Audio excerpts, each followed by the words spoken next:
Blog Talk Radio. Choices, decisions, frustrations, and pain. Knowing I'm going to forget her someday. While I still can, I'll challenge all my loved ones, every friend, to look inside their hearts and understand that I will love them. I will love them while I still can.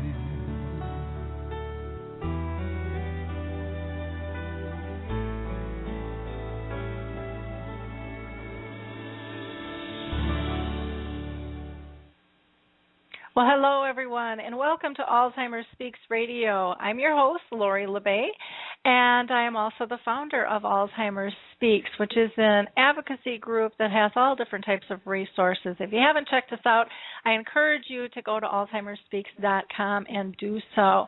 I want to give you a little bit of background before we roll into today's show, because every show is different, and we always get new people listening, so I just feel that it's nice to kind of give you a base about who the heck are we and what are we doing out here. At our core, we really believe at Alzheimer's Speaks that by joining forces and sharing our knowledge and having just everyday conversations about life with dementia, we can remove the stigmas that are attached to memory loss that are just hurting people so badly in their everyday lives. Together, we can help people understand the true needs of this disease, not just the myths and the stigmas that stagnate people. And at our core, we believe collaboratively we can win this battle against dementia by working together. We know we're making a difference, and that is a big kudos to all of you by liking us, tweeting us, sharing all the episodes that we have here on Alzheimer's Speaks, not only the radio, but Dementia Chats, which is our webinar series, our blog, all of those things that you're doing to share this global information that we're trying to bring to people is making a huge difference, because we were honored with being named the #1 influencer on the Internet regarding Alzheimer's disease by ShareCare and Dr. Oz. And let me tell you, that's not by us alone. We truly are doing this together. So while you're listening, if you can take a moment to like us or tweet us, again, we would really appreciate that very much, because there are so many people out there that need this information and just don't know where the resources are to find these everyday conversations that are non-threatening and make people just think, what would my life be like, or how could I do something different? So here on the program, we're all about raising awareness. We want to give voice to those afflicted with memory loss, as well as their care partners, both family and professional. It takes all of us to work as a team or as a village together to shift our dementia care culture. So again, thank you all so much for listening today. If you want to join the conversation, we would love to have you participate. It's very easy to do. If you're listening via your computer, you can type a question or a comment into the chat box, and I will be monitoring that throughout the show. I'll also try to call out for those, but feel free to go ahead and make a comment or question anytime, and I'll pull it in as there's an opportunity. You can also call into the show live at 714-364-4757. That's 714-364-4757. And if you're in need of support and are looking for an association in your area, don't forget to go to Alzheimer's Disease International, or www.alz.co.uk.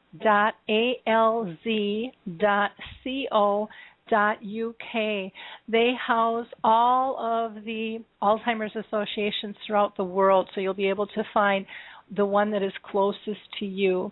And I also want to make comment on Music First. I had mentioned them last week on the show, and Music First is a new app for people with Alzheimer's and dementia, and it's just a great therapeutic music tool that's an app that you can download. And I actually got a couple of people who had given me a call and just said how wonderful it works. So it might be something that you want to check out. You can go to coralhealth.com, CORO health.com, or you can look it up on iTunes. Just put in Music First and Alzheimer's, and it should pop right up. So let's go ahead and get to our show and get things rolling here today. It's going to be a very fun and I think enlightening show, because we're going to be talking with two people that are dealing with dementia in their own families, and we're going to see exactly how they're dealing with it. The first guest that we have today is Keith Brengle, and he describes himself as just a guy who looks at life a little differently, and he wanted to document the man he knows and loves, his dad. He lives in Washington, D.C., and he's never created a video before, but that wasn't about to stop him from doing so. His parents are really his best friends, and this experience is a little deja vu for him, and I'll let him talk about that as well. So welcome, Keith. How are you doing today? I'm doing well, Lori. Thank you for having me. Well, I so appreciate you taking the time to be here. Now, I know you work at PBS, and you had mentioned, that this experience was a little deja vu-y for you. Can you tell us why? Yeah, I just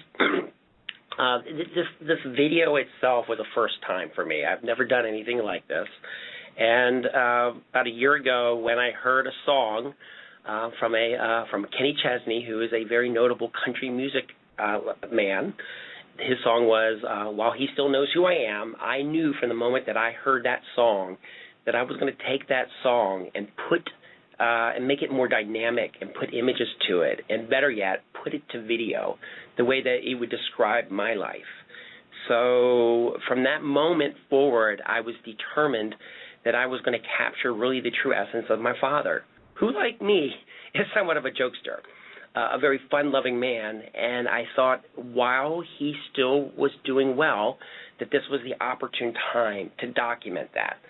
So I decided, as I listened to the music, exactly how the video was going to flow, and I set out on one weekend on an escape to go see my parents at the beach, that we would all together, collectively, put this video together, and we had fun doing it.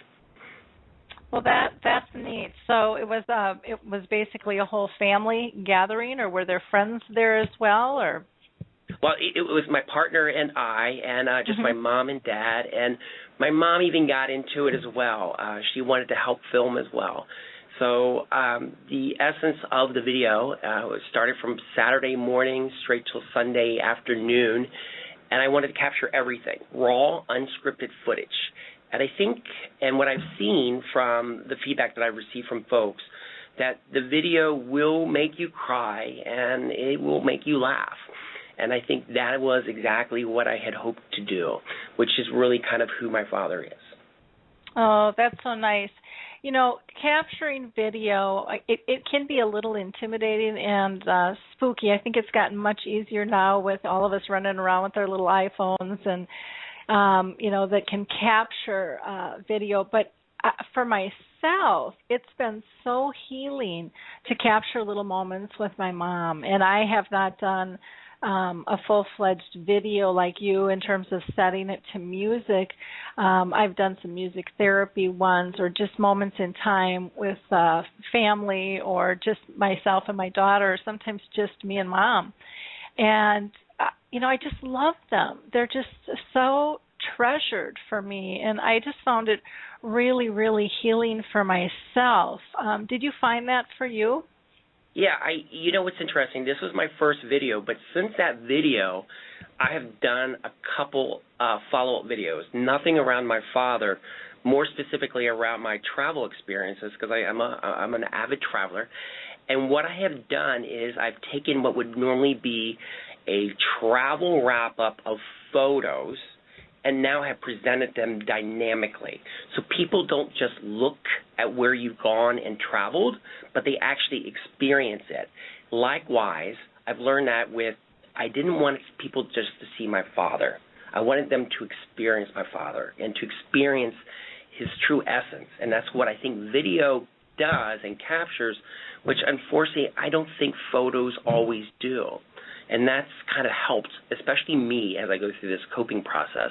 And yes, I'm a little public in it, and I would have never expected by me putting this video together and uploading it on YouTube. And the only reason why I put it on YouTube was so that I could share it with my friends and family, and I would have never have ever imagined the amount of responses that I would have received. I think the video has almost 35,000 views, and the comments are very telling. That the video, though, was created by me to help me as I go through this process. It's helped others who, for the most part, internalize things like this, and they were able to come public and actually somewhat release their feelings, as evident with the stories that people have been sharing with me. Wow, that's just absolutely amazing. Absolutely amazing.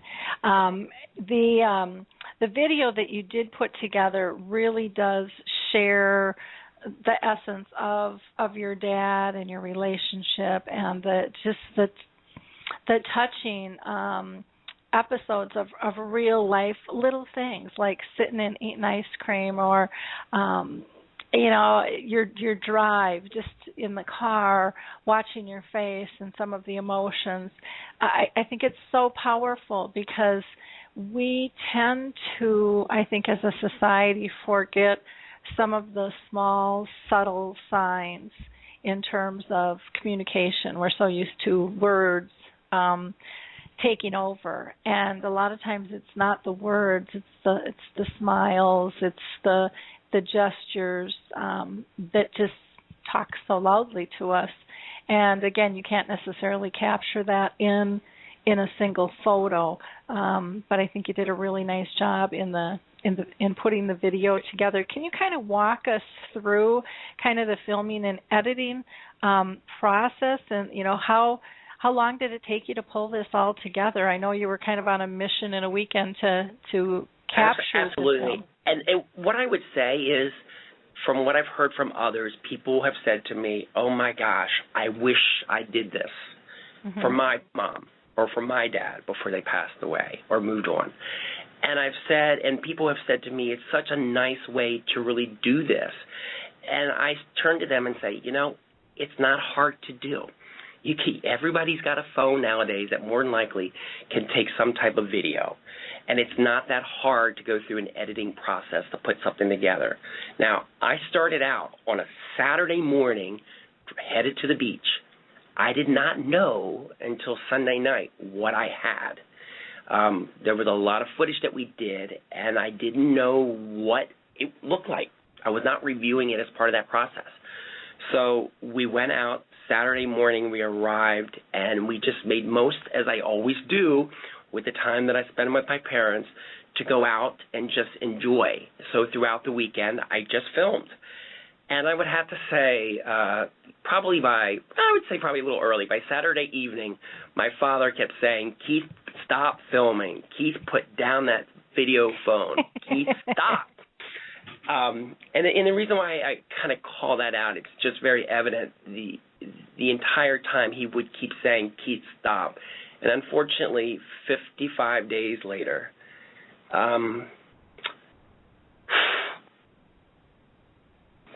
sorry. It's okay. It's okay. Sorry. 55 days later, he no longer knew my name. So this was very telling to me that I actually did this, and the timing was perfect.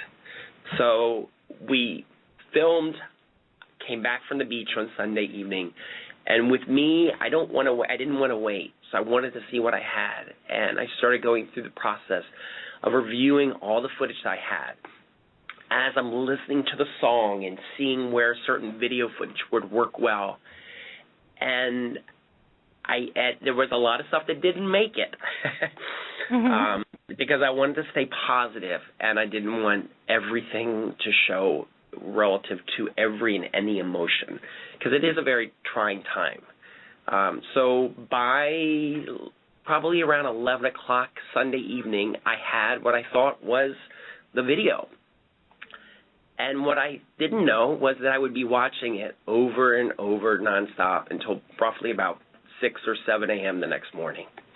It made a strong connection to me. So as part of that process, Mom got into it, everybody got into it, and we had a fun time doing it.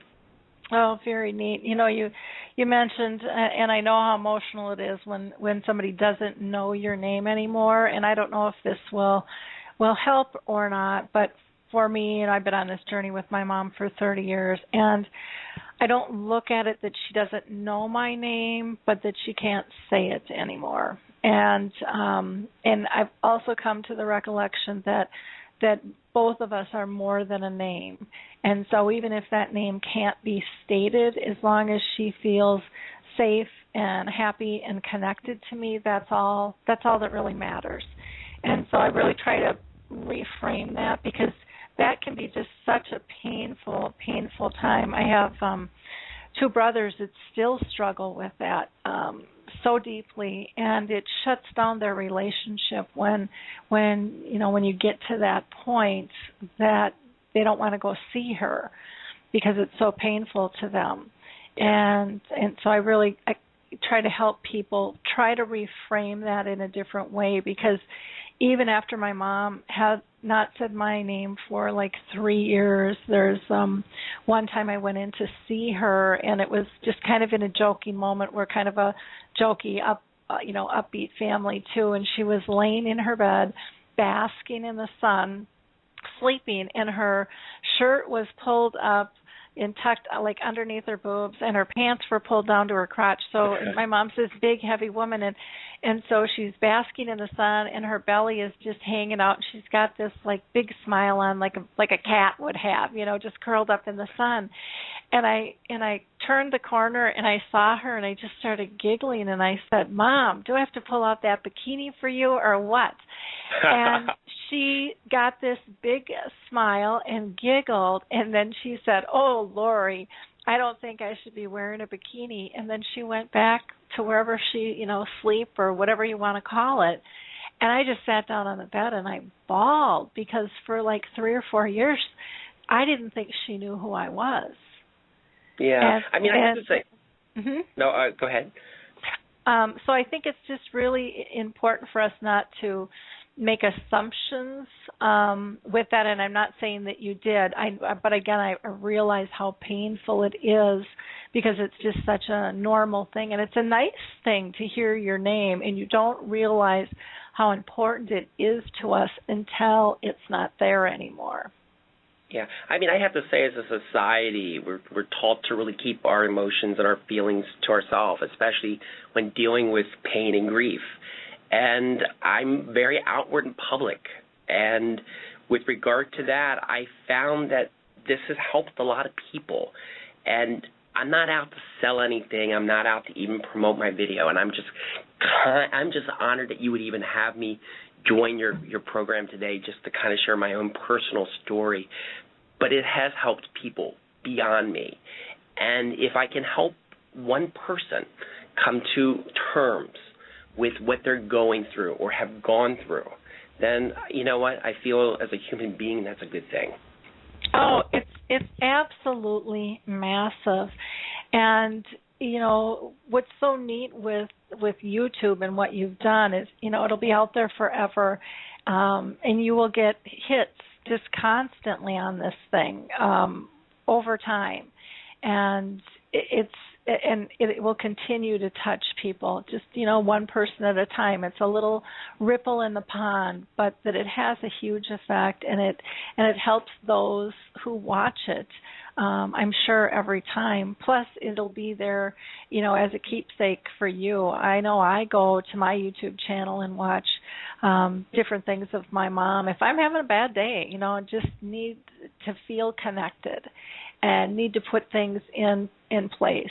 I watch those, and that is one of the ways how she can communicate with me and perk me up. She can't give me a hug anymore, but she just warms my heart through these videos and through these moments, and it's pretty cool. And I was gonna say, it's helped people of all ages, and also I would say probably a lot more males than I actually would have thought. I've had young guys writing to me saying, "Oh my gosh, I wish I had this relationship with my father, or had this relationship with him before he moved on." And I think it's just kind of an opening that perhaps one may need to take a look and value the things that, that we do have that are so close to us that aren't forever. Yeah, well, and I think, male caregivers or care partners, just that father-son relationship, has always been kind of a, especially here in the U.S., kind of this tough, you boys don't cry, we'll do the outside work, the women will do the inside work type stuff. And there were rules to the game of who was able to care and who did certain things in our culture. And I think that that's really, really changing. And there are a lot of men who are stepping up to the plate who want to get involved. And it's not always easy for them to do that. And, everyone's relationship is critical, no matter who you're with. A relationship is a relationship, and it's precious, and we should be able to respect it and preserve it in any fashion that we can. And so I do think there are some cultural differences that are coming about, and I think that that's wonderful. My brothers, for example, weren't as involved with, my dad had brain cancer and then my mom's got the dementia, weren't as involved. But in analyzing that, one of the things that I realized was, A, they were really uncomfortable with it and didn't want to deal with their emotions, but B, because I was kind of a perfectionist, they could never live up to my standards, so why bother getting tangled up in that hornet's nest, right? And I mean, so I had to take some responsibility, and so now I look at things very differently, going, what, my way's not the only way, and everybody's involvement is important, because I felt so sad sharing stories, and my brothers are like, well, when did that happen? And I just thought, oh, they don't have these. Yeah.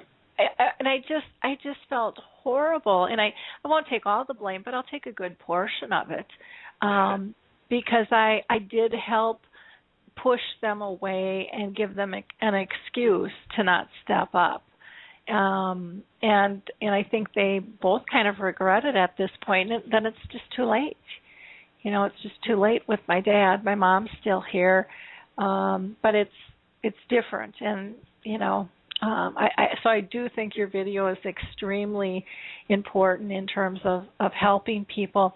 I thought just even the lyrics and stuff to the song itself were just so powerful as well, and the way that you moved your video with them, while he still knows who I am, drive a Chevy, because he drove a Chevy.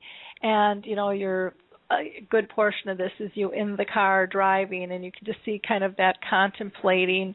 Mom says he can't remember. Dad thinks he still can. All those little things that we go through, with this disease. This time I'm going to hug him instead of just shake hands. That's just like makes my heart melt. I don't think Kenny Chesney realizes what an emotional song he has created with this. Mm-hmm. And I've shared the video. I've sent it off. I've not heard anything. I wouldn't expect it. But I've been a Kenny Chesney fan for ages, and he has helped, I think, a lot of people. There are very poignant words that are used throughout this whole thing. And it was me. I mean, I heard the words, I visualized exactly what I was going to do. I knew I needed vastness to kind of see when I'm going over the bridge, to kind of see kind of a tunnel vision of where I'm going, to the point where you're seeing the golden ambers of the wheat fields, which is kind of a vastness of kind of empty. So there were kind of those emotions I wanted to capture as well. I will say that the one part in the video where we're at the deli, and my dad picks up the sandwich, and he covers his face. And I think at that point he was like really tired of being filmed. But his ability to move as I moved with it, realizing he wasn't going to win out. I always win. and as such with this, I'm not going to let him forget who I am. And I've learned some things as I've kind of gone through this. And one thing that's very important with my parents are our daily calls. We check in. And sure, we talk about the weather if that's all we talk about. But I have now taken the phone calls, and I've decided we're going to make them visual as well. So shortly after releasing this video, I decided to buy my parents an iPad so that we could FaceTime the calls. My mom, who still walks into a bank to make a check deposit, who has never used an ATM, more or less a computer in her entire life, is now very iPad savvy. And with that, we do our daily phone calls for the most part via FaceTime.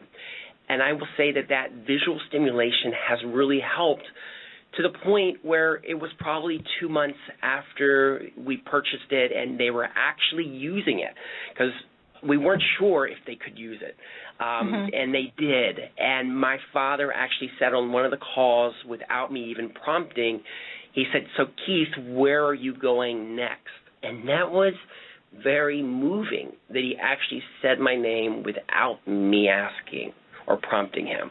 But it was also cute, too, because with an iPad versus a computer, there's a sense of mobility where they can share their experiences with me as well.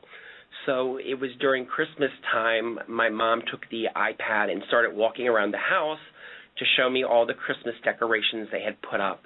My father then immediately took it from my mom and went outside to proudly show the Christmas lights he had hung up on the house that day that were all lit up because it was evening. So the iPad has provided kind of a visual stimuli as well as a connection to be able to share experiences. So little things like that can help others who may be struggling to try to make things work.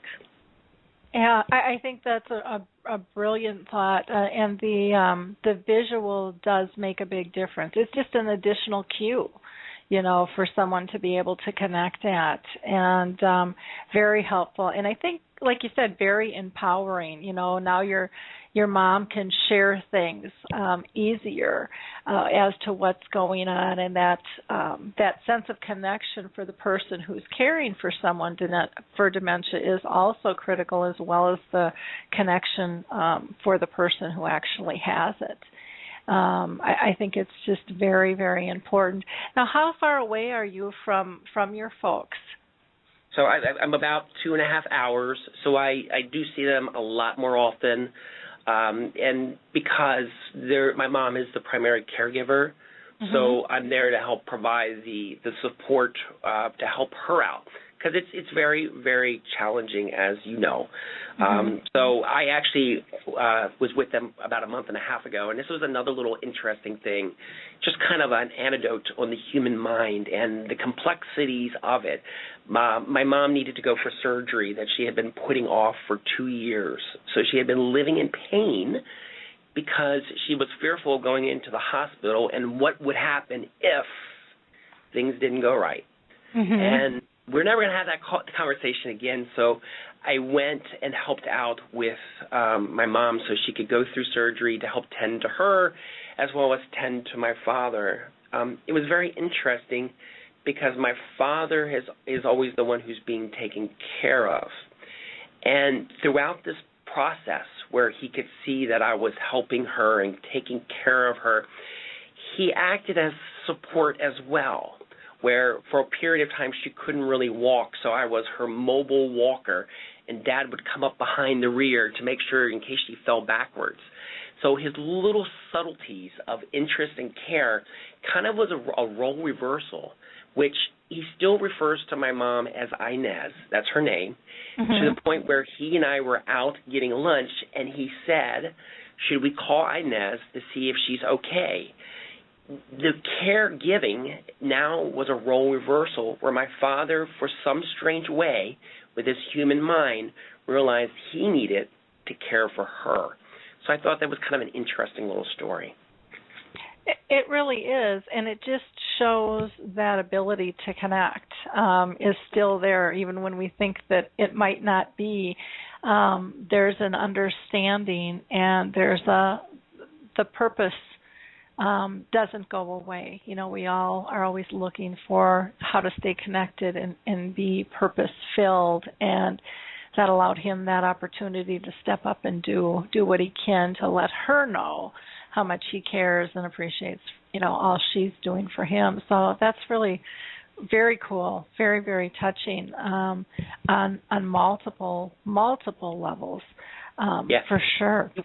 And he was, and I was going to say, even in small ways of him kind of helping. I mean, this is a horrible disease, and I try to dwell on the positive as much as the negativity that goes with it. But I still remember at one moment, I would have never known that my mother's hospitalization would have prompted a million phone calls that were nonstop, and to the point where the house was constantly ringing, to the point that we were so exhausted, I took every phone that was in the house and threw it into a storage unit. So I didn't know how to turn them off, so I just got them away so my mom could rest, so I could rest, so my dad could rest.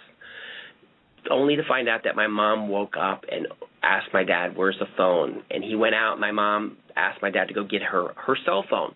So he didn't realize that I had hidden the phone, so he comes back bearing what he thought was a phone, which was a remote control, which he quickly turned to him and said, that's not what I need, honey. So I would say, just on a positive note, you know, we're going to have our ups and downs, and you know what? We have to smile, and we do have to laugh at them, but also treasure what we do have. Exactly. And for him to go out and hunt and, you know, try to figure out what the phone was when he couldn't find one, bring something back, you know, is close. I mean, how difficult that was for him, but how much he wanted to please her. And, you know, it's another beautiful story of that connection in terms of wanting to have purpose and being together like that. Given that, you know, you're not right next door to your folks, do you have any suggestions for adult children who might be dealing with this that are a distance away from their parents? Any other things? I know you talked about the daily phone calls and using the iPad, but any other tips? Yeah, I would say there's one thing is everyone should get their house in order, and that's relative to legal documents. We are right now going through a process where we're reevaluating everything that we have set up. I've gone through and helped list out all my parents' assets, so we have a good inventory of them. But as we've gone through this process, we've quickly realized that some of the documents are dated. They reflected life which was, 3 years ago. And one of them being that should my mom pass away, everything should go to my father and he makes all decisions, which we've now quickly realized probably isn't the smartest thing. So I would say that with your parents, for anybody, is you need, without a doubt, you need to be a resource. You need to help them as they go through this process. And I think as we go through this with my parents, we're trying to go through with legal support and trying to understand what are the right things to put in place as we're looking at their future. The other thing that I always toss in every time that comes in, because it is critical to, get your financial and legal house in order, but it's a fantastic opportunity to do it as a family. Because a lot of times adult children will be all over their parents to get their house in order, but their own house is not in order. And, really all of us should have health care declarations and powers of attorney as soon as we turn 18. And we should be updating those every year, reviewing them and looking things over. And we don't, because we think, oh, we're young, nothing's going to happen. But stuff happens. Yeah, absolutely. And I will be updating my living will as well. Unfortunately, he's currently listed on there, and it doesn't make sense at this point. So it's a good thing. You're right. Every couple of years, it's worth taking a look at what do you have in place and how does it protect you and cover you if in the event something should happen.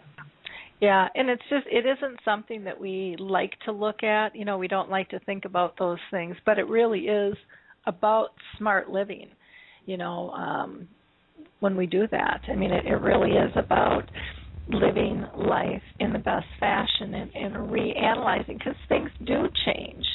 Even if it's not dementia comes into your life, or not a divorce or a baby. I mean, there can be a zillion different things that can come in and change what it is you want for your future. And if we don't let people know that in a legal fashion, we're really giving up our right to have a voice in it. And so it is very, very important that we do that. I'm going to just play a little bit of the song so that people can hear that. So let's see. Sure, I will. I thought I had it at the right spot, but I guess not.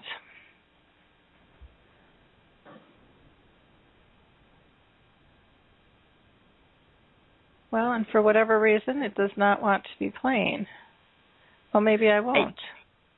As you're getting that ready, I would also say our next big challenge that we have with my mom and I are looking at how does one protect one's assets as one at one's future. And unfortunately, my parents don't have as looking at nursing care needs and so forth. And with this disease, one's life can be very prolonged and go through and wipe out one's assets. So at this point, we're challenged to try to figure out how do we look at asset protection relative to my mom, so she, if and when it does happen, that she can continue to look and live in the life that she's been living. So wonderful. I think I have it here now. And for one reason, it wouldn't play in one format, but it will in another. So now it quit again. Well, some people's kids, we don't have good luck some days. It was there. Okay.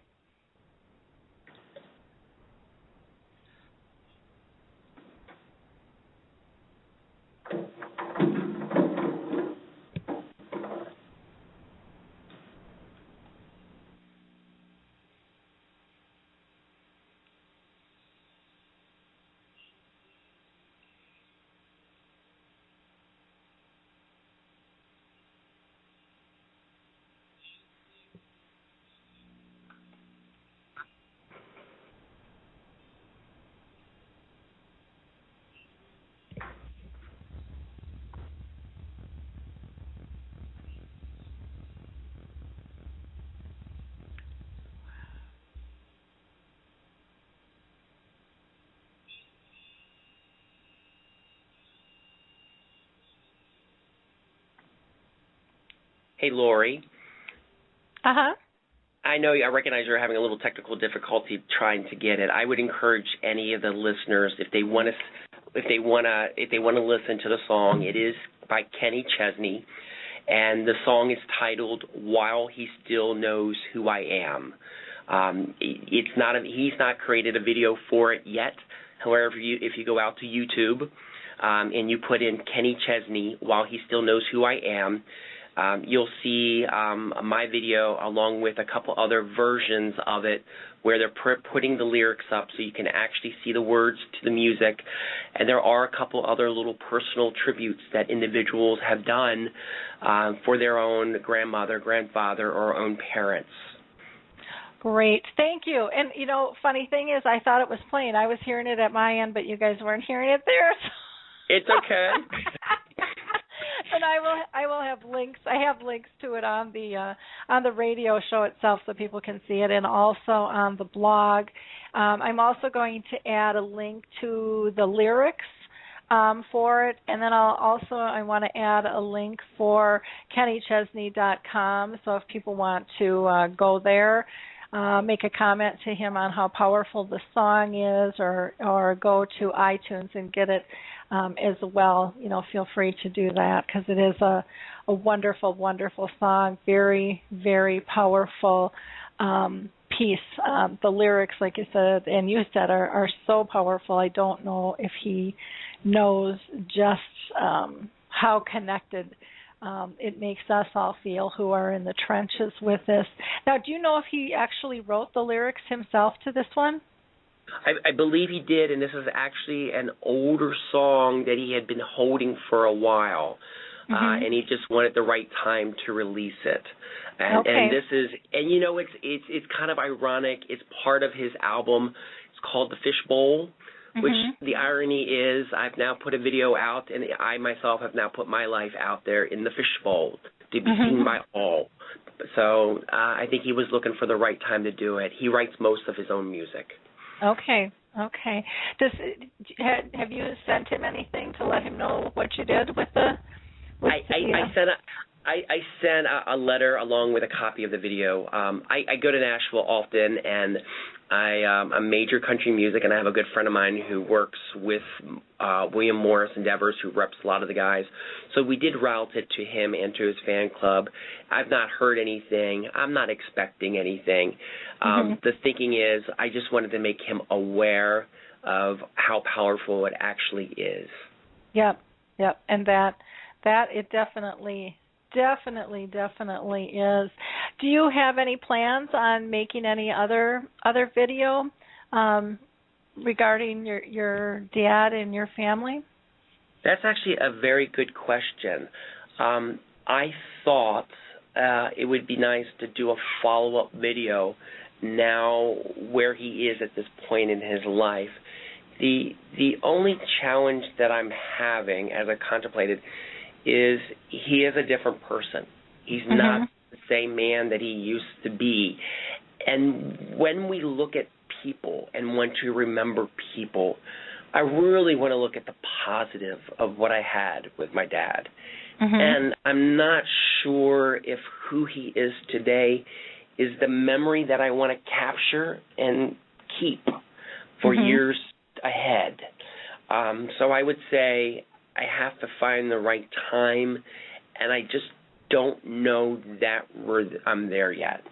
If anything, what I'm learning with him and where he is at the state, and with my mom as the primary caregiver, there are a lot of funny and uplifting stories, though not something you could put on video, but there are interesting ones to share so that individuals who are going through this and are struggling with this, can realize they're not alone, and there will be ups and there will be downs, and it's life. So sometimes you have to laugh. Yep.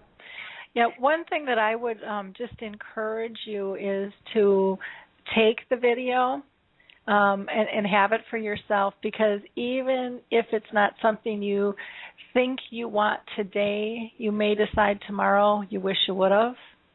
Yeah. And so I would really encourage you to take the video. My mom isn't at all who she once was, but her essence still comes out.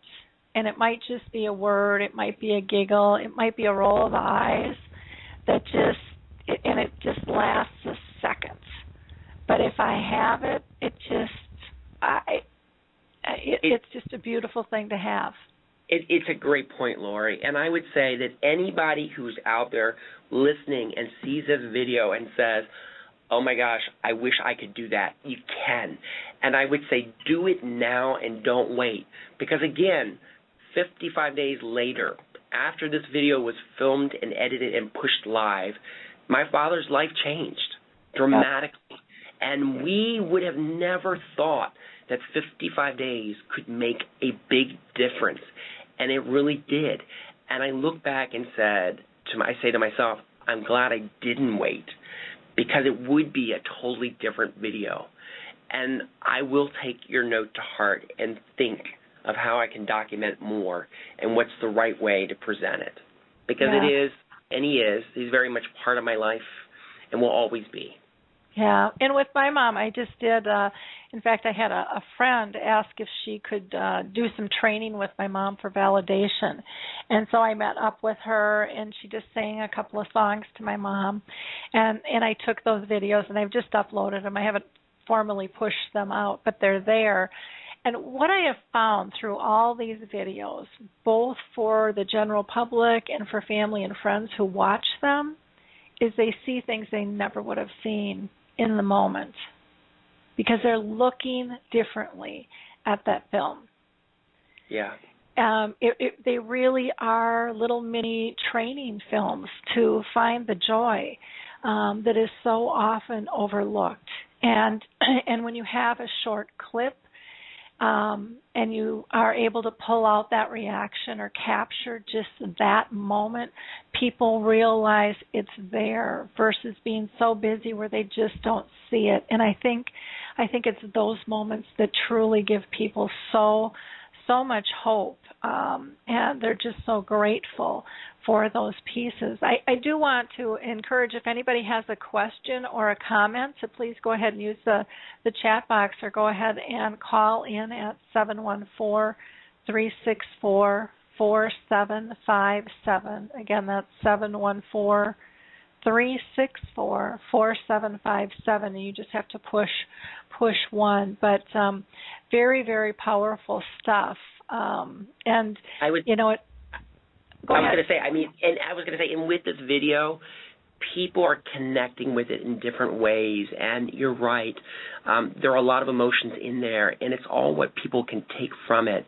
And whether it was, my father, being goofy, eating the sandwich, and people saying that was my dad, or I even had people who have lost their parents at a very young age who didn't have a relationship with their parents, and seeing me with my parents on the beach and embracing was probably more moving than anything else within the video. So people will connect with it in certain ways, and I do tell people, and I'd never really expected it, get a box of Kleenex ready, because you will tear up and probably laugh, because that was I had no idea it was going to be like that. Yeah, very, very, very powerful. And like you said, everyone's emotions are different and all need to be respected, because everyone processes this journey a little bit different. Well, Keith, I thank you so much for taking time with us and for sharing your life, being part of our fishbowl, because with the number of views almost hitting 35,000, and it hasn't been out there all that long, that's incredible. It's making a big difference in people's lives, and for that I thank you. And I look forward to talking with you again in the future, and maybe having you back on the show if you decide to do another piece or just want to give us an update on how things are going. Again, can you tell people how to connect with you? Is it best to go to YouTube then? Yes.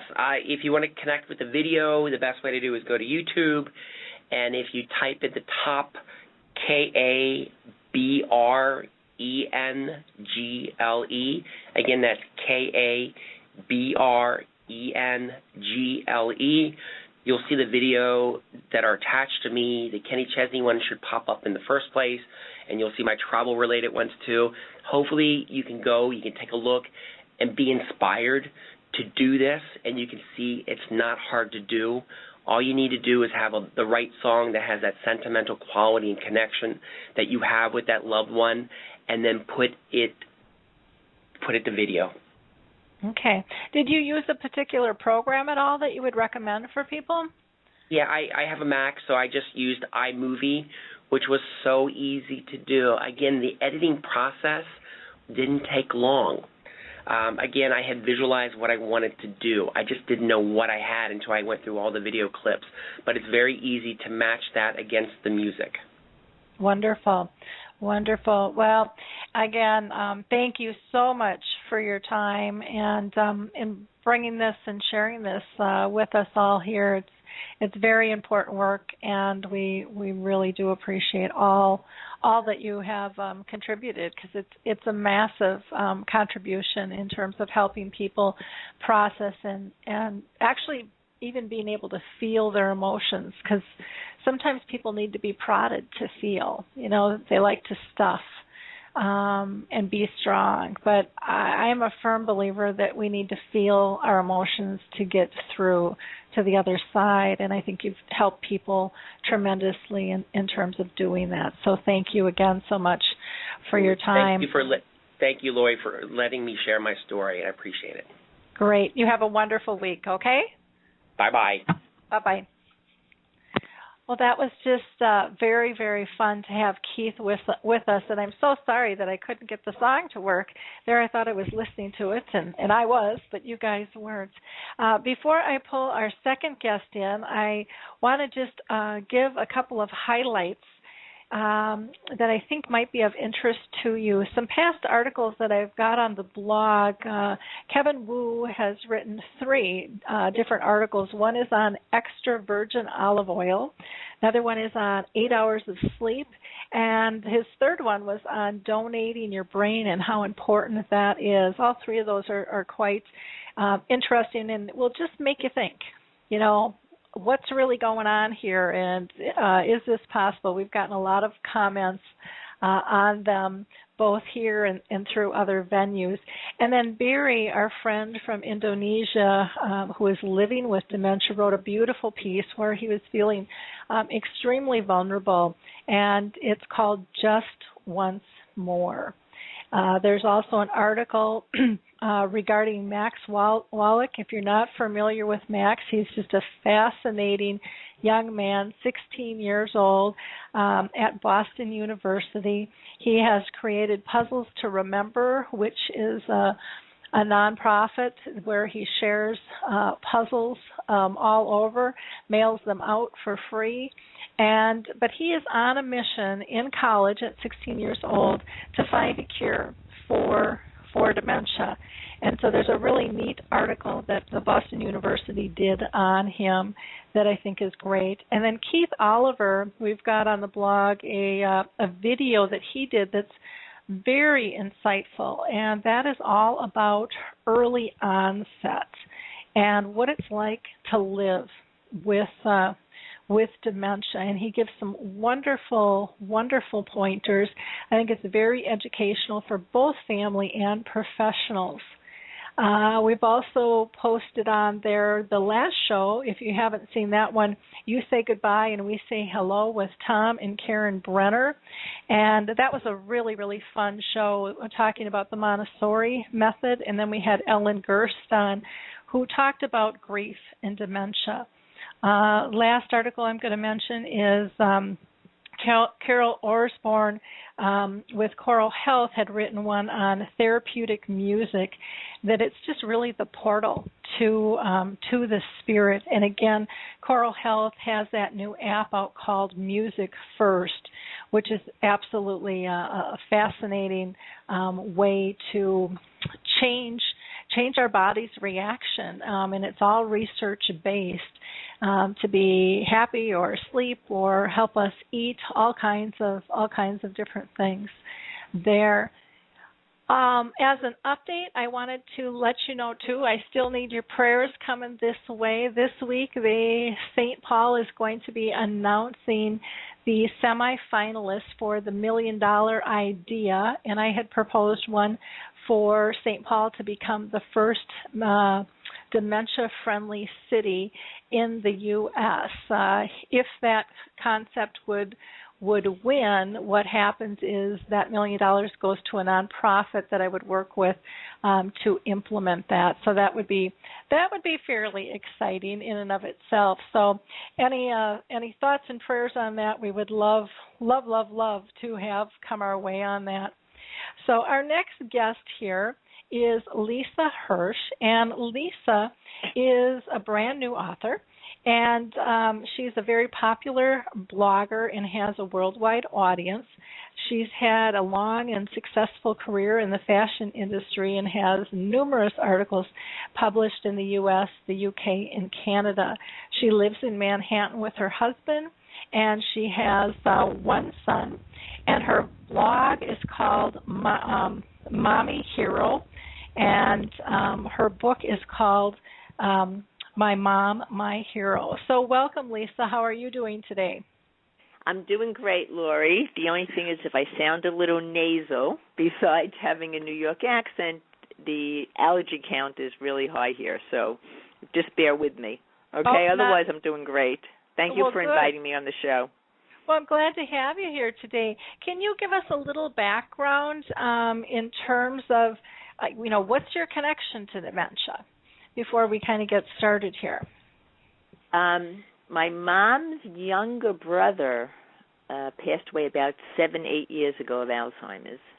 And my mom lives in Florida, and I live, like you said, in New York.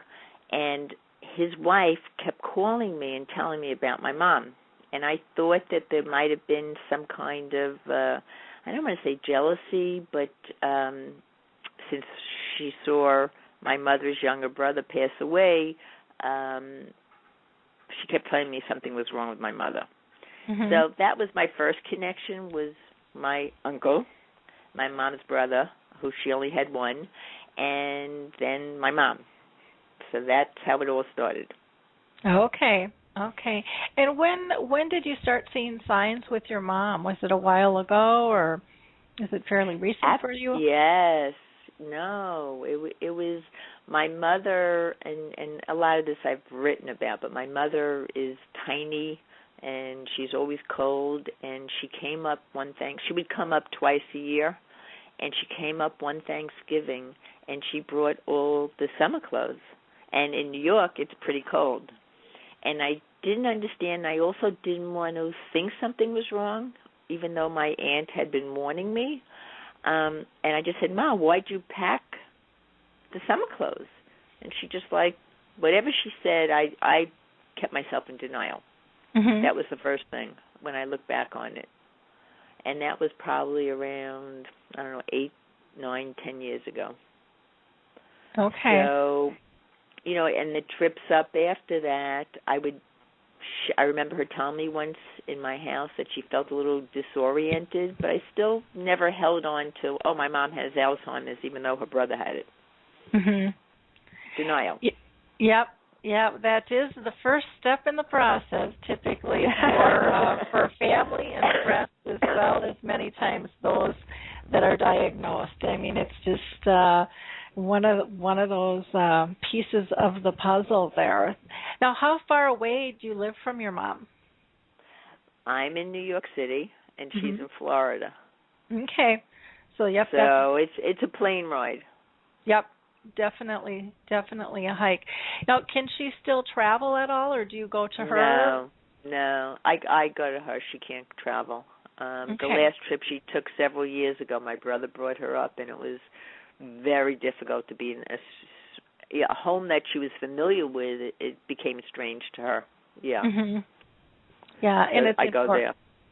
Yeah, and it's important for them to be comfortable. And it gets, it's hard being a long distance caregiver. That's for sure. Can you tell us, what is it like, and do you have some suggestions for people on that?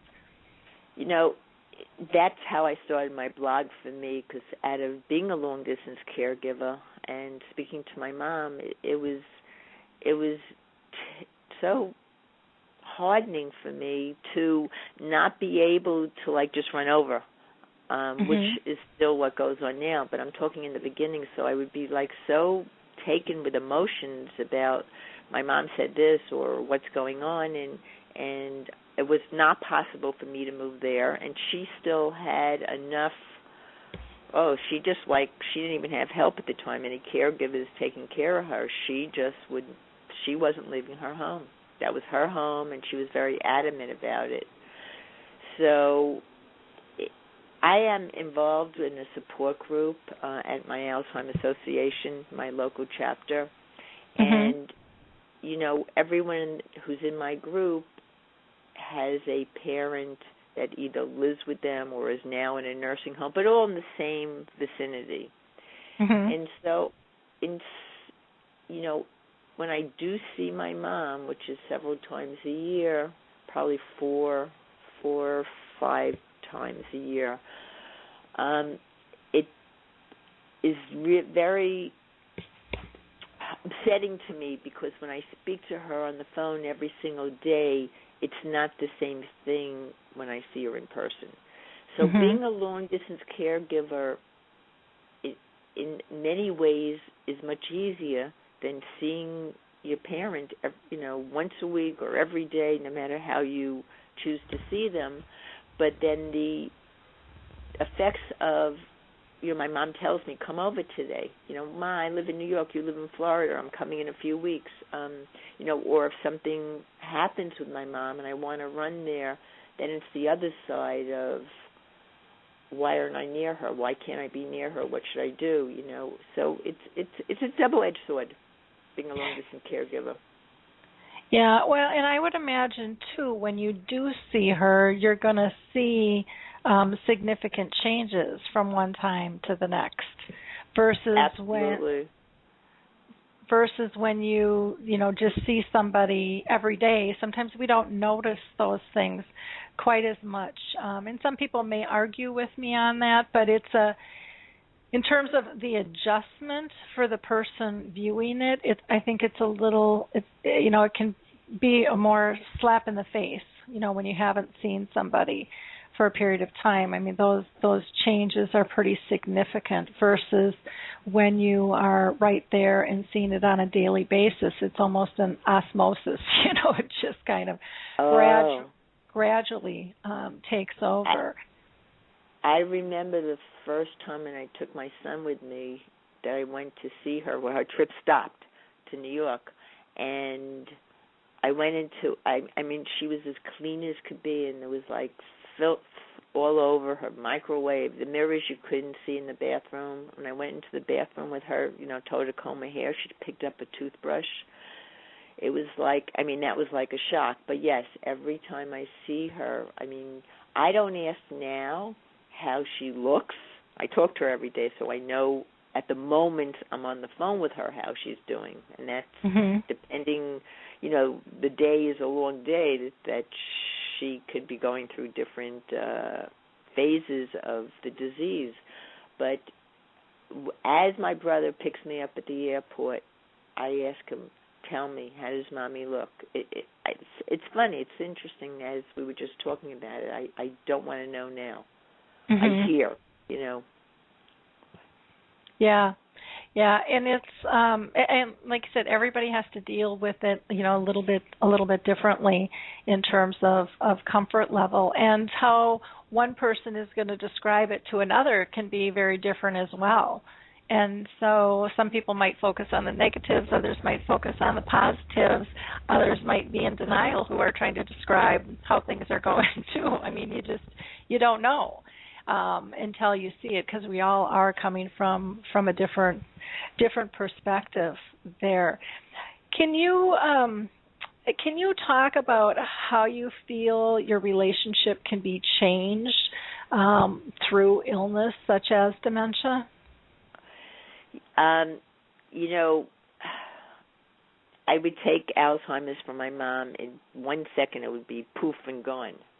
But out of her disease, it opened for me it transformed my love and relationship with her. So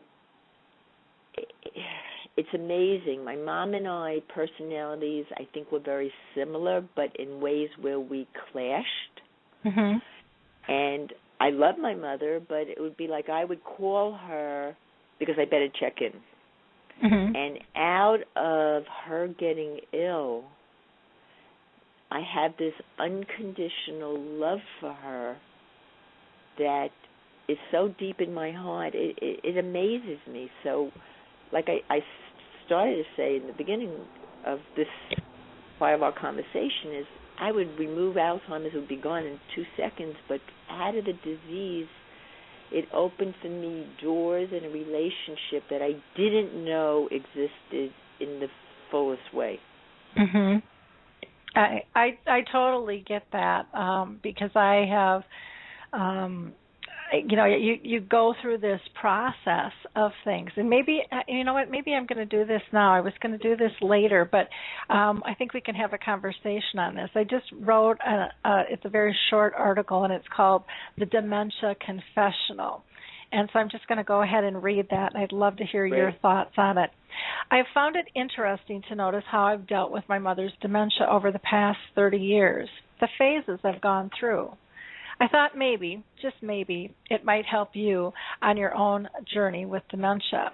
The questions I found myself asking are, is this situation normal? Are my thoughts and feelings normal? Heck, let's cut to the chase. Am I normal? And here are a few of the reactions to my life with memory loss. First, I started out-and-out denial, not happening to my family. Then enrolled the need for control, recognizing there's a problem and thinking I can fix it, knowing there's a problem and, well, I can make it better, realizing I can't fix Mom, but I sure as heck can fix everyone else. And then control, just not working. Time to readjust and play the game once again. Then I came to a coming of acceptance, trying hard to let go of control, but slipping up routinely and feeling horrible that I'm not a better person. Working harder, feeling more comfortable with being spontaneous and looking for joy-filled moments. And then finding peace in letting go of blaming myself and others and God. The next phase was a peacefulness, which was around the corner, learning to adjust to just being, going with the flow of dementia, applying this new perspective and skill set to all areas of my life. And this was huge and life-changing on many levels in terms of going with the flow. Next phase was appreciation, finding out how amazing and loving and peaceful and calm my life has become, being filled with gratitude and being thankful for what I still have with my mom on this path of dementia. And then this last one is the confessional, finding refuge in the silence with Mom now in her end stages. Vulnerability appears to take over, and I let go even more, feeling comfortable enough to expose my true inner thoughts and feelings to my mother, who can't respond as I so deeply want her to. Grief and guilt for the person I so longed to be to my mother. Unworthiness and strong feelings that I've failed my mom in many ways. Submitting fully to my higher powers, my mom, and asking for forgiveness. Releasing of my sins, appreciating that I've done the best I could do along my journey. And then the last is achieving, once again, a new level of unconditional love I didn't know even existed prior to dementia. Any thoughts on that? Well, first of all, my first thought is that I wish I could touch you and give you a big hug. I mean, I felt the tears, and then I heard them. And wow, Lori, that was powerful. It's the biggest thing for me, and the thing that I have difficulty understanding with other people, and it's what you wrote about, and yet I do understand, is when people, I hear, like in my group, they'll say that their mom is not the same. She's not the same mother they had. And I think that your path and your journey and sounded was more similar to mine. Mm-hmm. And when I hear that, it's like, well, my mom, she's not the same person she was. She doesn't remember, I'm married for 33 years. She doesn't know she has a grandson, one and only, for 25 years.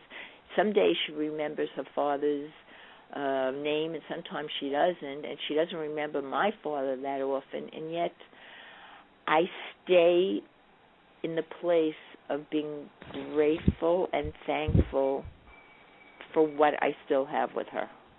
Yeah. And I think living in the past for me, and I think for many people, is like you said, we all share and hold things differently. Mhm. And this, let me ask you something. When you read the part where you became so tearful, what was coming up for you? Just the whole journey. The whole process is just, it's been 30 years. It's been a long, long time. And just to be able to release those feelings, and you let them go. Writing is and like with the video too, it's empowering because it's a way of healing, and you don't always have to share it with people if you don't want to. But putting it down on paper is just such a nice release. But then, reading it again, a lot of that emotion comes back that you think you released, but it's still there. It's still burrowing inside.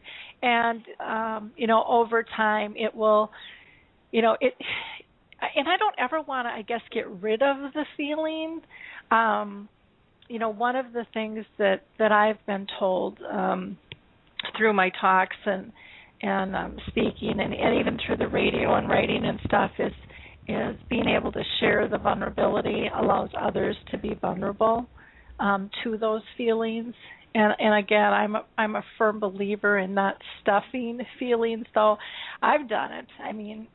Everyone does it at times, but I think there comes a point where you have to recognize them and try to kind of move through them or move with them. You can't ignore the feelings, or your body is typically going to get sick, or you're going to do something to try to cover it up. But you can. There'll be a lot of issues that can come. You can kind of come unglued with it, and so I think you have to realize that feelings aren't good or bad; they just are, and there's something that we have to process. So for me, it was just. I think when I got really teary, was thinking, every day that passes now with Mom, and this might sound really sad, and I try not to focus on it very much, is one day closer she's not going to be here at all. Right. And exactly. And even though she's in her very end stages and communication is minimal, she just means so much to me. When you see her, mm-hmm. is she aware of you or no? Sometimes yes, sometimes no. It just depends on the day. Other days I just did these little videos with a friend who was singing to her, and people were like, oh, I didn't think she was that connected. And, well, she normally isn't, but music can pull that out of her, those short little moments. It just depends on approach, and it depends on time of day, just like it does with the rest of us. Can have a big thing, but sometimes she, just won't wake up at all and will just sleep. Other times she'll say, "Oh yeah," it's one of her. I share my blog. It's amazing how many viewers I have that. But what keeps me going and why I put it together in a book is I get hundreds of emails from people, other caregivers, and something that I say brings up something for them. And it's amazing to me of how many people want to reach out, and I know it's not just to me, and share what they're feeling. It's interesting. In my case, a lot of people will share about their mother-daughter, how they're so close, or how their moms, and there are people that write me who have lost their parent already to the Alzheimer's, dementia, and it's been several years.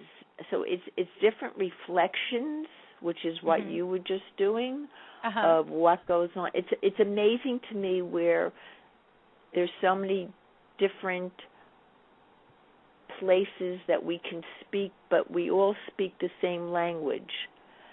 It's almost like, and it sounds crazy, but this world community of Alzheimer's we are all so supportive to each other. Mm-hmm. And we're all there for each other. No matter what avenue you take. Mine was the blog, and now it's in the book form. Yours is your web and your radio, the support groups. It's everyone has a different way of being there for each other, but it's really amazing, and to me, knowing that I make a difference with people, because every single person that I hear from, I write back to. Mm-hmm. We both have the same common friend who does his newspapers, Gary LeBlanc, who's fabulous. Mm-hmm. Yep. It's admiring. It's just, we're all advocates in different ways. And it doesn't matter how we go about it. It's not self-serving, and it's being, and it's also for us being able to release what we're feeling. I mean, I shared I'm grateful and thankful, and I laugh when you said if you don't, it'll come out in your body. And I started the phone call saying I have these allergies. Well, I'm in the process now with my mom. Do I bring her to New York? Do I leave her in Florida? She's soon going to have to go on Medicaid and go into a nursing home. So it's not that I am untouched in any kind of, I want to say grieving way. I'm there also. But to get through the days and get through, you have to, or I have to have my cup half full, not half empty, because there will be a day when, I can't hold her hand, and she's not here anymore. Yep. No, I totally agree with you there. And it is interesting how everybody just packages this differently, and I love that we're coming to a place where it's much more collaborative and people are sharing and talking and having honest conversations and not judging, but really trying to be compassionate and supportive of this process, because, care, being a care partner is difficult at best. And there's no rule book, there's no class you can take, because every person is different. The person who's ill, the person who's giving the care, the environment you're in, all three of those things mix and mingle. But we all understand. If you haven't had a very bad toothache and then you tell me your tooth is, oh my God, I have this bad, then I understand. If I never had that bad toothache, I can't understand. So although everyone's situation is different, it's we all understand. Yeah.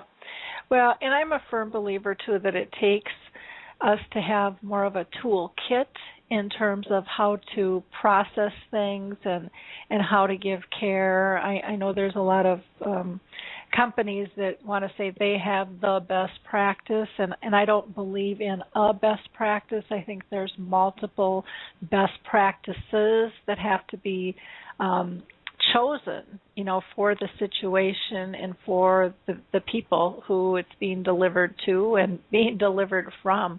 I don't know. What are your thoughts on that? Say that one more time. There's a lot of companies that think that there's only one way to interact with somebody with dementia, and that's called, a best practice. Okay. And that theirs is better than everyone else's. And I believe that there's many best practices, and that people have to figure out what's best for, them and their style and their person and their environment. And I think that can even change throughout a day, let alone a year, in terms of where people are at. What happened was when you said that, I went into my head. And because I'm really not, I don't feel that I have any expertise in making a statement about that. But what I went into my head for is each person that has dementia needs different kind of caregiving. Each person has a different when I say personality, a different way of the way they react. My mom is not aggressive at all. Mm-hmm. She is it's amazing. She's not on any medication unless she has a UTI, and then she's up all night, which was going on this week. She's up all night and taking everything out of her drawers and manic when I speak to her on the phone, and then they give her a pill to try to calm her down, and it doesn't calm her down, and that's when it gets very scary. But when I went into my head as you were speaking is she has a mother and daughter that are only with her 12 hours a day. My brother lives in Florida, so he goes once or twice a week, and obviously, I call them my angels. They're so wonderful. They are so caring. They are, do they do everything the way some people think is the perfect way? Who's to say? Each person needs something different. Mm-hmm. Each patient. Yeah, I think so too. And I think through us sharing in all these different modes, if it's video, if it's blogs, if it's books, if it's on Facebook and groups, whatever. Right. I think it's just all about this interconnection that we have, and people can pick and choose what resonates with them at the right time. You don't have to be stuck with one specific way or one specific thought, because we're all growing and changing as humans. That's just kind of the nature of the beast that we are. Can you tell us? You talked a little bit about starting your blog. How long ago did you start that, Lisa? I started it March 2011. Okay. So, so about 3 years ago, or 2 years ago. 2 years, like 2 years. Yeah. And then were you getting, I know you had mentioned you get a lot of comments and stuff. Were people asking you to write a book then? No, okay. Just that people constantly ask me to please, that they thank me for coming from a position of more grateful and about the relationship, and thanking me for sharing my journey, because they are able then to associate with themselves, even if it wasn't the same thing. If I the first time my mother had a UTI, I never even heard of that. But I wrote about it, or whatever it might be. Whatever touches me during the week, I then put into the blog, and it's heartfelt, it's real, it's human, and I'm only relating about myself with my mom, and like anything else, many people can relate with it. Do you have a specific chapter in the book that you just is really special to you, more so than the others? I'm sure they all are, but yeah, because I did it in a progression. Like there's so many. It's interesting. The one that I find that really always put a smile on my face is the one. I'm grabbing the book. You caught me off guard here. is the one called Trading Places. It really puts a smile on my face, because I one day could not find my makeup while I was talking to my mother. I had her on speakerphone, and I'm asking her, "Where's my makeup? I can't find it." She said, "Well, you go buy new makeup," and it was like the blind leading the blind. Excuse me. For me, they all really, as I'm looking at this, wow. No, they all have special meaning to me, or they wouldn't have been in the book. No, I don't. That's interesting. Yeah. Well, and your title, title gave me something to really think about.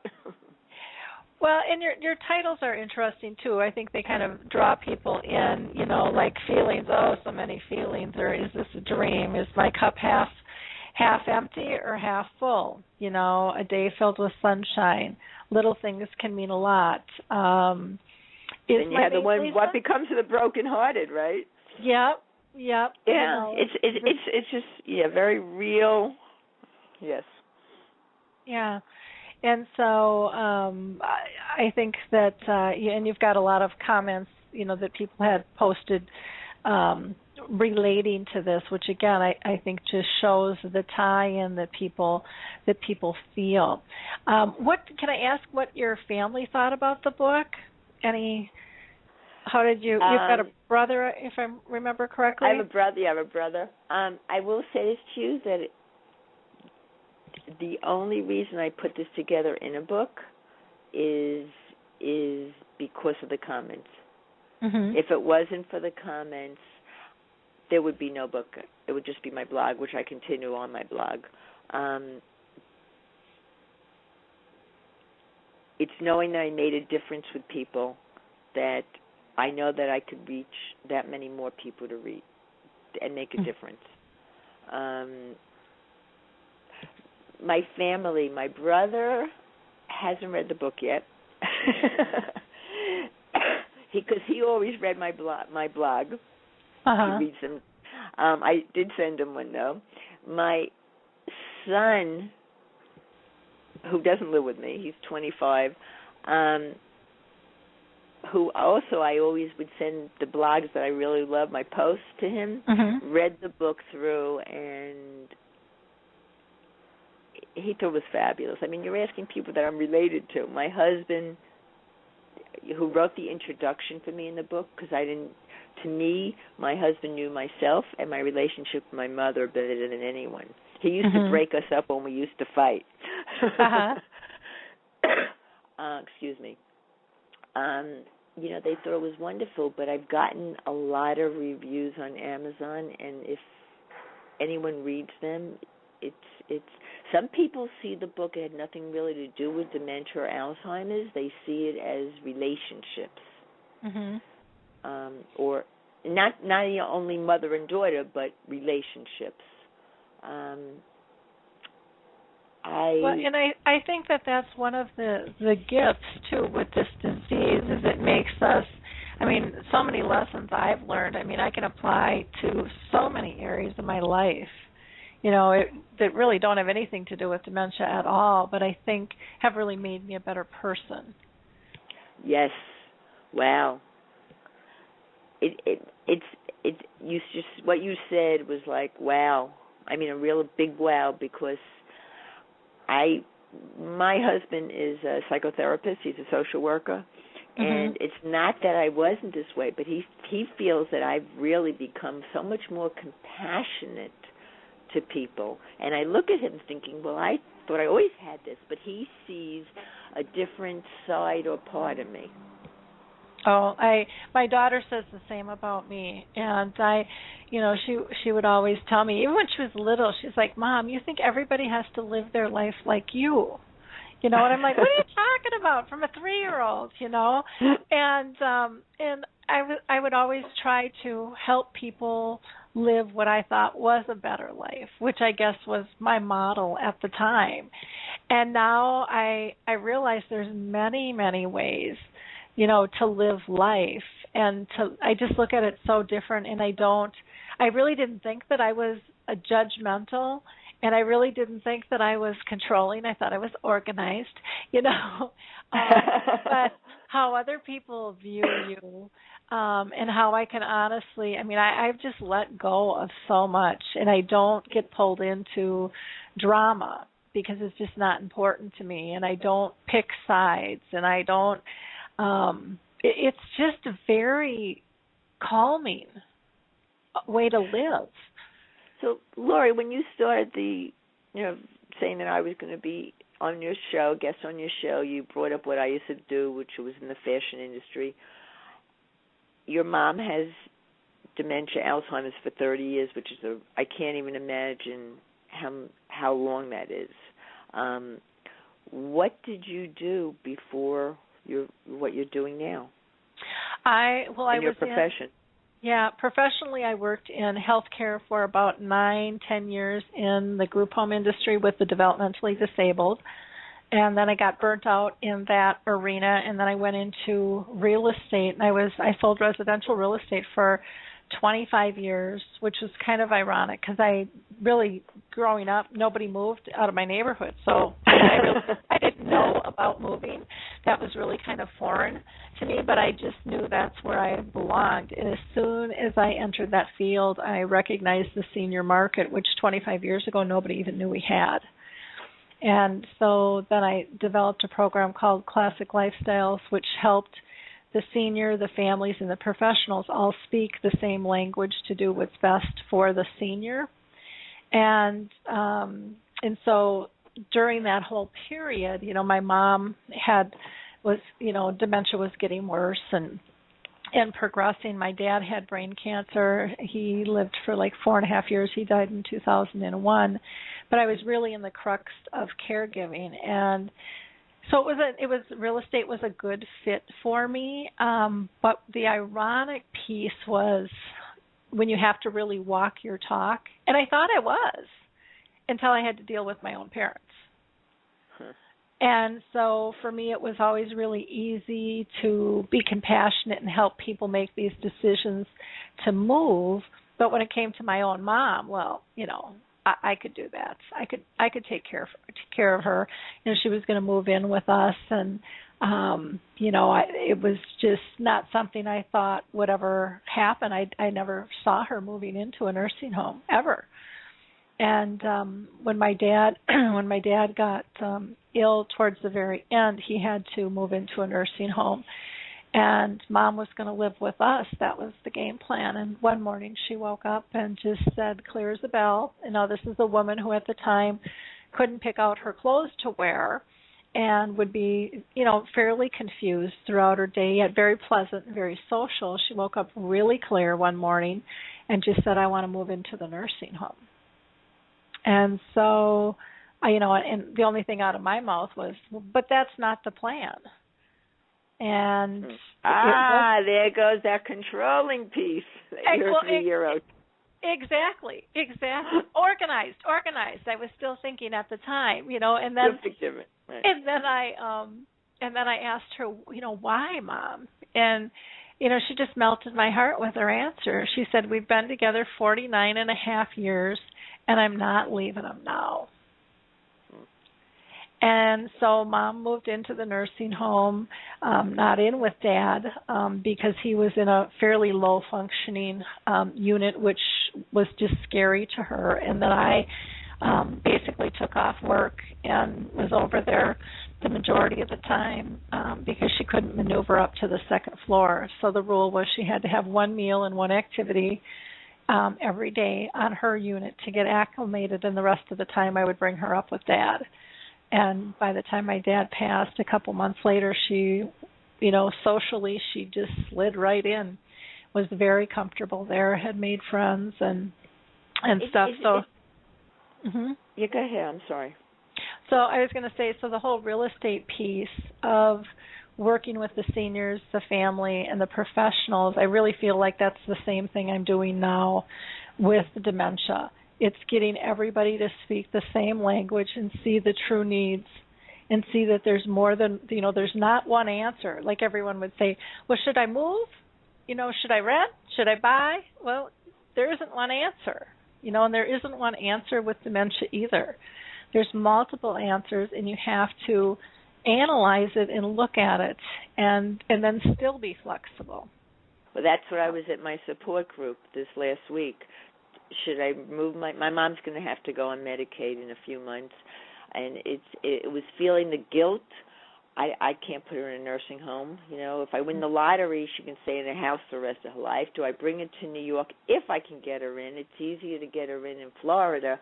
And and my support group leader, who lost both parents to this disease 20 years ago, is there is no right answer, and everyone shared what they went through with whatever decisions they made. There is no one answer for anyone.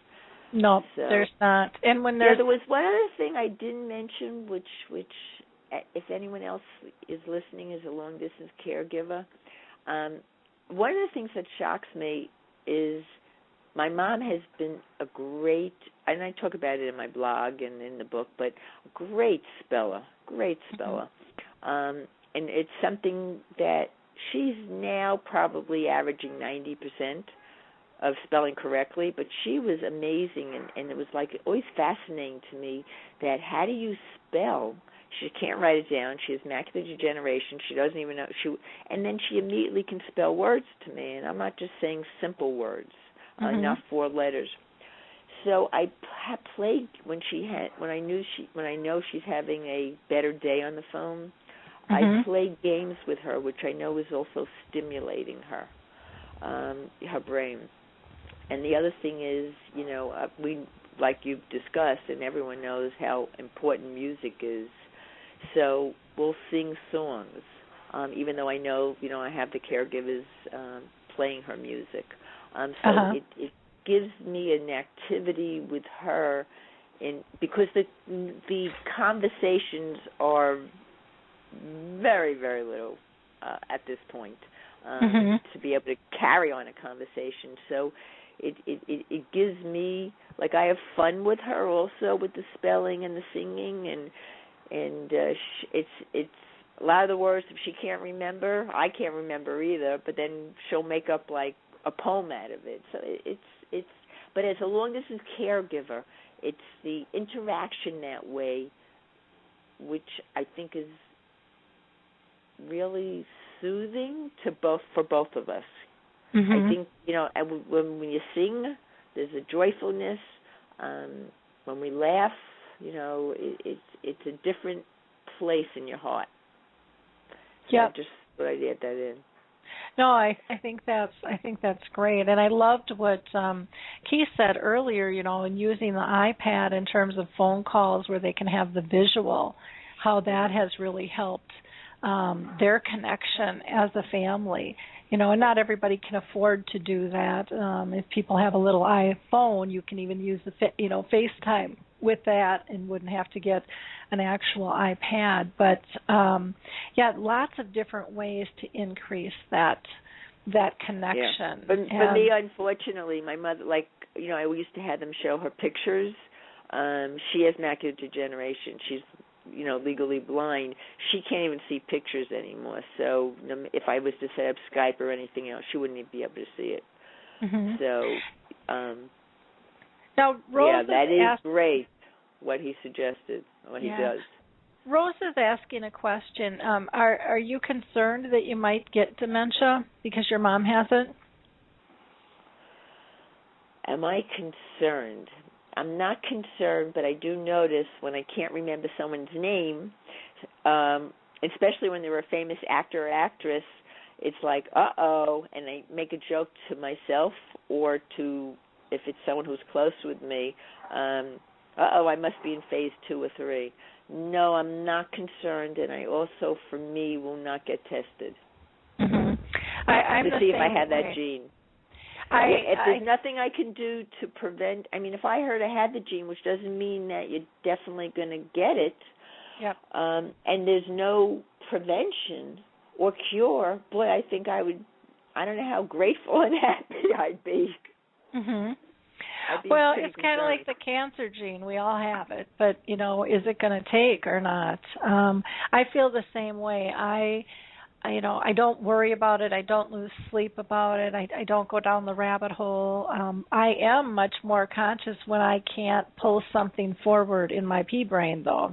And, I kind of, and you kind of go, what's that? And exactly.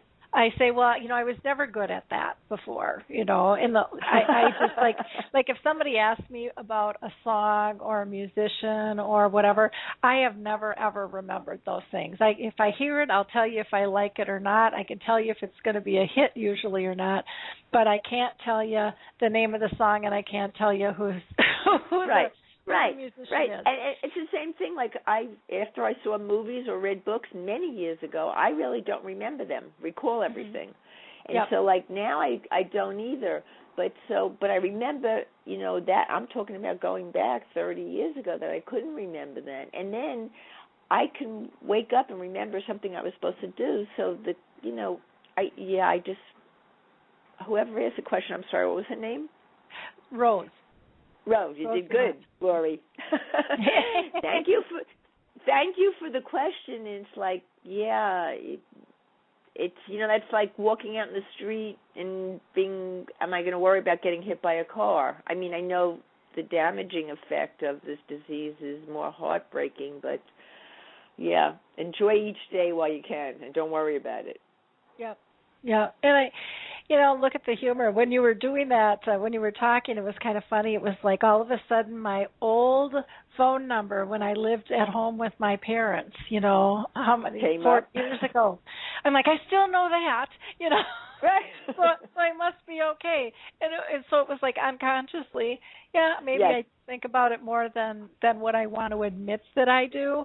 I don't know. Right. But you do challenge yourself with things. And I think it's normal to question when you do forget or you can't recall something for that bubble to come up and go, what if? Is it? What do you think? And then I have to go back to, is it disruptive to my daily living? And at this point, it's not. But I think I'll be much more conscious of those situations, and hopefully, if it does hit me, I'll be proactive in terms of going to the doctor. Though, there's some people that'll say, I don't know if I want to know. If there's nothing they can do, then my insurance is going to go up. And, there's all these other ramifications with it. And you know what? We don't know what life has in store. So some other way you could, unfortunately, become deceased and maybe the Alzheimer's was in you, the gene, but you never got to that age to get it. So, I don't want to be morbid, but, it's like, it's like what you worry about, like all you have in your life is today. That's the bottom line, or at this moment. Yep, exactly. Now, is there anything else you want to cover? We've got about 15 minutes left here, and I want to make sure that we get everything else talked about. I definitely want to let people know how your book is different from other caregiver books and where they can get it. Okay. I've read from other people some wonderful books, other people that have written pretty much like memoirs about their parent, and I'm not talking famous people, and they've been wonderful. My book is different because it's sharing an experience that happened, all different moments and times. Like one example is I volunteered at a nursing home, and this woman who I was told by her daughter never speaks, but every Tuesday she would come in, watch the piano player, and her daughter left, and I was there, and she started to sing, and our eyes met, and it like she touched me in such a way. The next day, not only do I think about my mother, I thought about her. So it's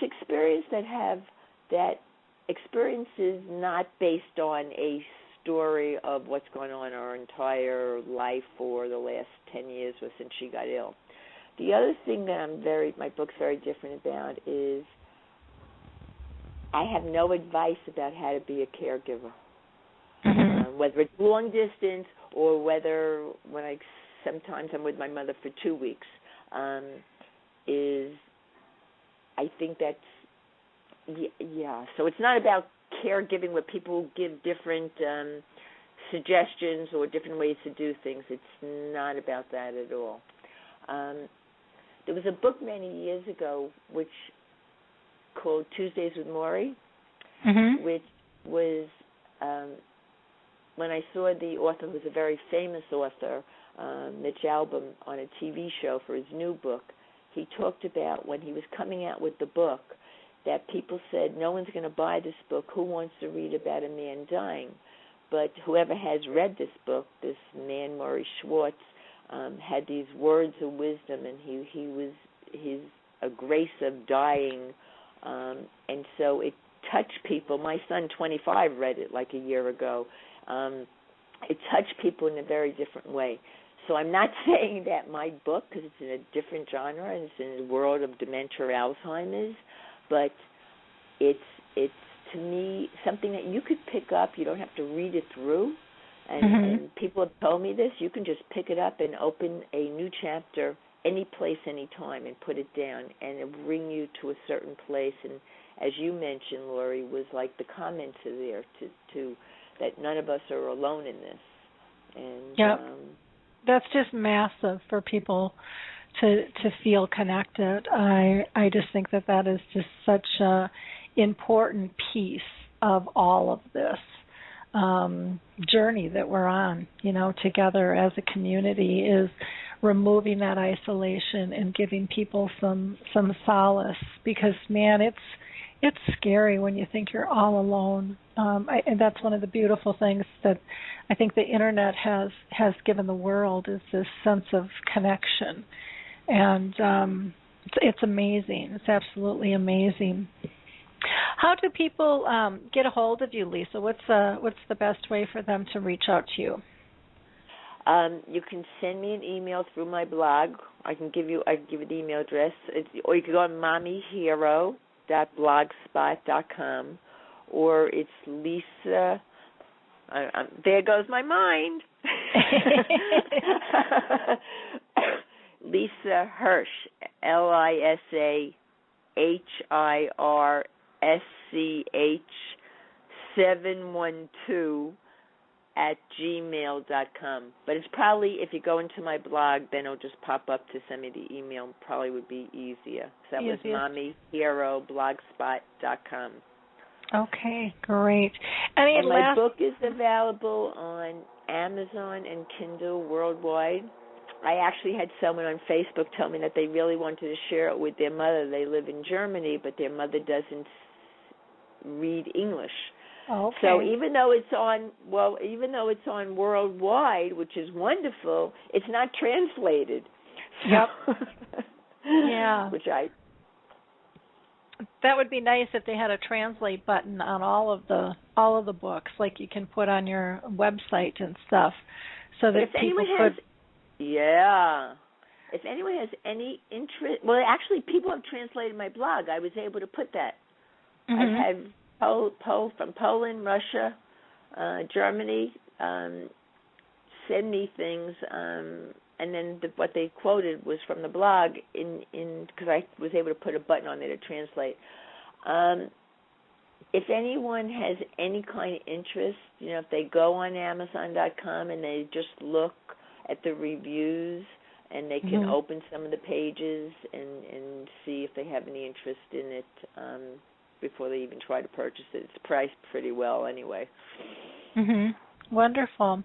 Well, I thank you so much for taking time to be with us. And again, on the blog, I've got your contact information there as well, so people can always find it there. Or if they weren't able to join us live, they can listen to the show afterwards, because many people do listen after the fact there.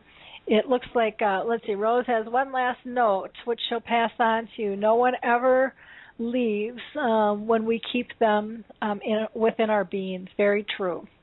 Very true. No one ever leaves. Rose. Amen. Yep. Good and quote. Lori, I want to thank you for your dedication and your caring so much for, I'm going to say, past the world of Alzheimer's dementia, because what we do is maybe limited into this world, because that's our commitment. But it's who you are as a person. Thank you. So thank you.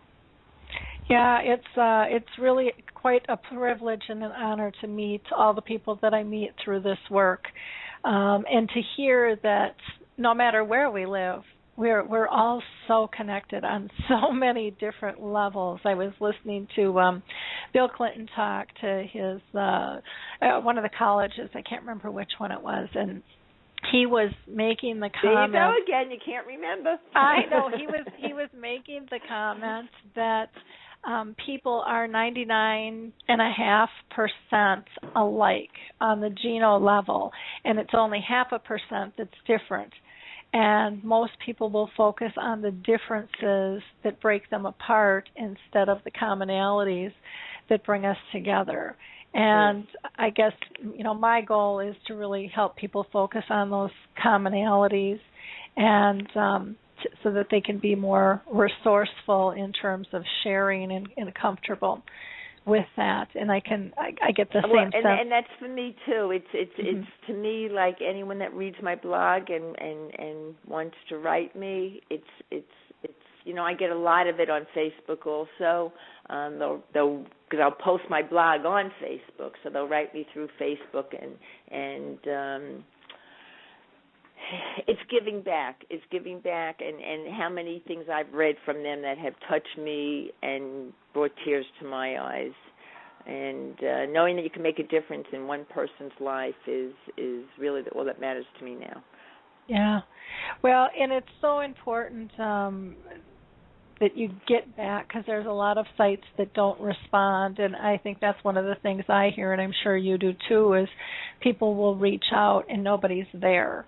So it looks pretty and there's good information, but what people are really looking for is that connectiveness, and hopefully we can continue to do that through Alzheimer's Speaks, is connect people all over the world. So I thank you again so much, Lisa. I have connected with people all over the world that now, I'm putting quotes of my friends on Facebook that we're all in the same thing together. It is, I mentioned Gary, and I'll mention him again. He came to New York. He was doing a seminar in New Jersey, and I met him at Port Authority. It was like so special to me, and Lori, I look forward to meeting you one day.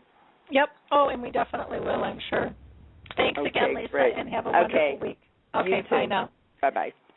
I'm going to go ahead and just remind people that we have our dementia chats coming up on the 14th, and I want to let you know this one is going to be a little tentative because I have to do some traveling.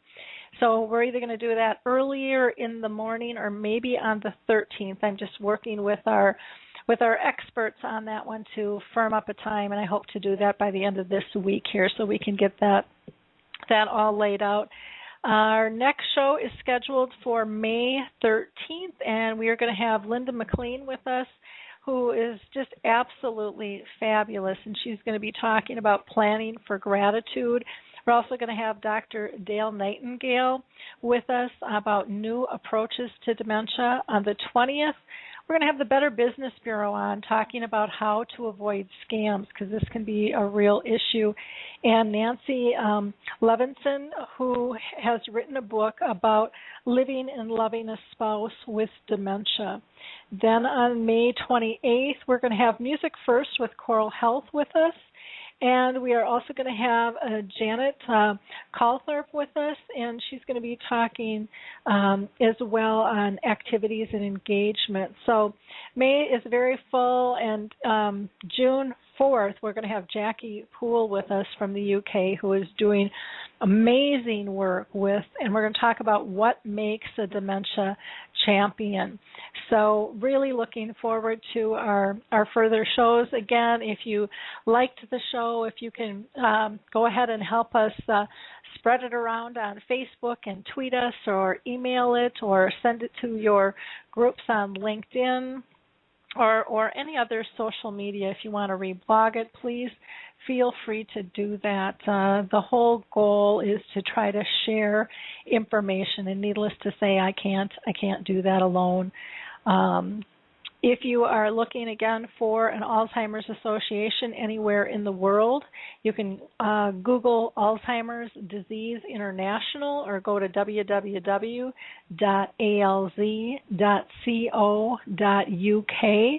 and you'll be able to find an association in your area. In the meantime, I recommend that you use the 3 principles of your memory chip and just focus on, are they safe? Are they happy? Are they pain-free? Until next time, have a blessed week. Bye now. Hi, I'm Lori LeBay, and I wanted to tell you about Alzheimer's Speaks, which is another great podcast. You see, my own mother lived with dementia for 30 years, and I felt lost. Did you know every 3 seconds someone in the world is being diagnosed with dementia? Odds are it's going to hit your families too. We want to help you connect to services, products, tools, research, and stories so you can be prepared. Please subscribe to Alzheimer's Speaks on your favorite podcast platform.